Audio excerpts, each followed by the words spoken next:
उत्तर प्रदेश के मेरठ में एक छात्रा बदमाशों से भिड़ गई। बाइक से आए दो बदमाश छात्रा की दादी के कान का कुंडल लूटकर भाग रहे थे। बदमाशों को छात्रा रिया ने बाइक से खींचकर सड़क पर गिरा दिया।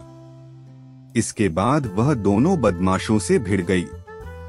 हालांकि वे कुंडल लेकर भागने में कामयाब रहे। हालांकि घटना के 6 घंटे के अंदर ही पुलिस मुठभेड़ में दोनों बदमाश पकड़े गए। दोनों के पैर में गोली लगी है। घटना लालकुर्ती थाना क्षेत्र के मैदा मोहल्ले की है। यहां वरुण अग्रवाल अपने परिवार के साथ रहते हैं। शनिवार को मोदी नगर की रहने वाली वरुण की मां संतोष देवी 80 अपनी पोती रिया के साथ बाजार जा रही थीं।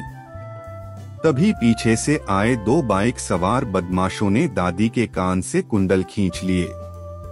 इसके बाद पोती रिया ने फुर्ती दिखाते हुए बदमाशों को बाइक से घसीटकर नीचे गिरा दिया। दोनों बदमाश बाइक समेत सड़क पर गिर गए।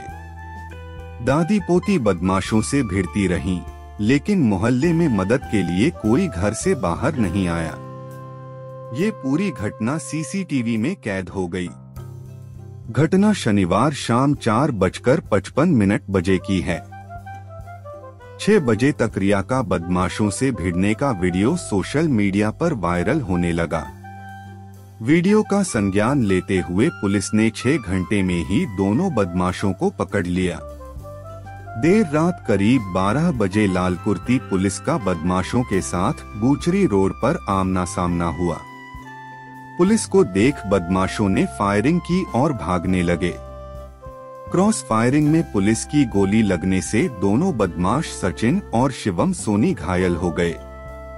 छात्रा रिया अग्रवाल ने बताया, शनिवार शाम 5 बजे दादी के साथ मोदी नगर से घर लौट रही थी। रास्ते में दो बाइक सवार पीछे से आए। एक बाइक पर बैठा था, दूसरा मेरे पास आया और कान का एक कुंडल छीनकर भागने लगा। इस दौरान मेरी हाथापाई हुई, जिसके बाद एक कान का कुंडल लेकर बदमाश भाग गए। रिया की दादी संतोष देवी ने बताया, घर में कोई आदमी नहीं है, सारी जिम्मेदारी रिया ही संभालती है। 1 साल पहले उसके बाबा की मौत हो गई। 12 साल पहले पिता की मौत हो चुकी है। ऐसे में रिया काफी हिम्मती और साहसी है।